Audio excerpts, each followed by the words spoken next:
All right, joining us now to talk about the role of NATO in all of this, NATO Secretary General Mark Rutte. Good to have you with us this morning, sir.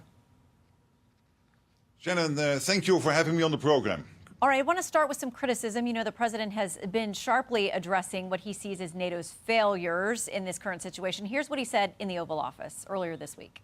I think NATO's making a very foolish mistake. And I've long said that, I wonder whether or not NATO would ever be there for us. So this was a great test because we don't need them, but they should have been there. Have you talked with the president? I know that you guys have had a good relationship. Yes, we have, and we talked several times this week. But before I get there, let me just say at the top of our interview that my thoughts and prayers are obviously with the men and women in uniform who are at this moment fighting to make the world more secure and implement the president's vision of making sure that Iran will not get its hand on a nuclear facility, a nuclear capability, and a ballistic missile capability. Then to the question. I know the president was angry because he feels that European and other allies have been too slow.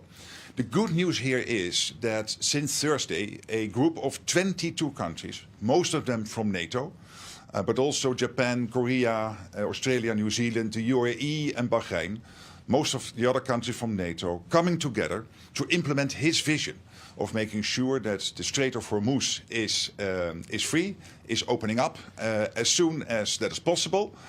So we are now planning, the military people and others, amongst this group of 22 nations and with the US, when can we do that, what is needed, and how should we do this? Yeah, can you give us any more concrete direction on that logistically? Will they be sending ships? Will they be sending air support? Will they be sending people and personnel?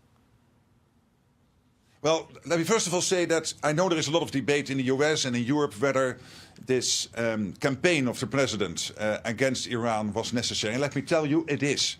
It is crucial that the president, that the US is doing this, to take out the nuclear capability and the ballistic missile capability, because this is posing a threat. It is an existential threat to Israel. It is a threat to the region. It is a threat to Europe, to the whole world.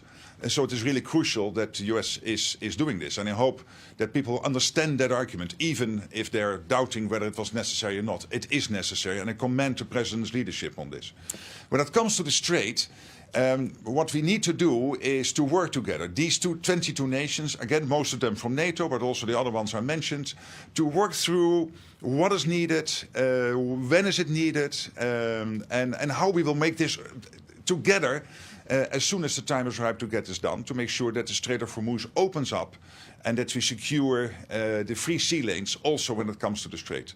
Well, you know, on Friday, he had a follow-up to what you heard him saying there in the Oval Office. On Truth Social, he says this: without the USA, NATO is a paper tiger. He says they didn't want to join the fight, but now that it's militarily won with very little danger for them, they're complaining about high oil prices.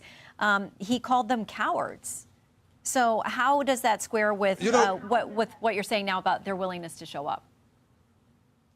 Yes, well, again, the good news is that these 22 countries are following the president's lead on making sure that we free up the Strait of Hormuz. Obviously, the military campaign is still ongoing, so that's why we are working now, these countries together, and also with the US, to make sure that we assess what, when, and how we can do this. But let me also say this. The United States has been planning for this for weeks.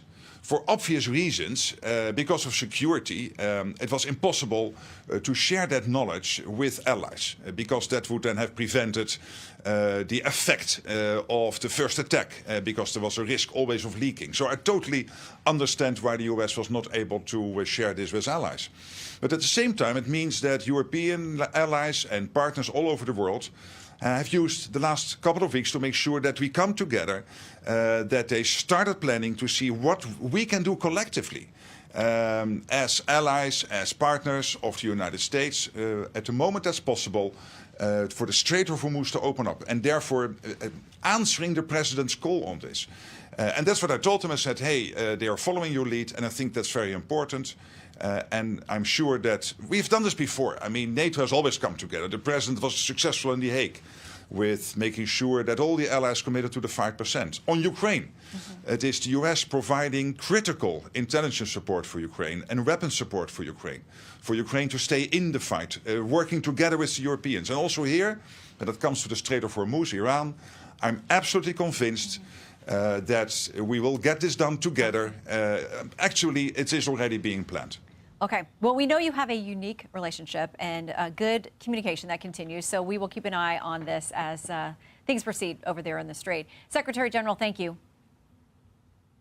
Thank you very much. I'm Steve Doocy. I'm Brian Kilmeade. And I'm Ainsley Earhart. And click here to subscribe to the Fox News YouTube page to catch our hottest interviews and most compelling analysis.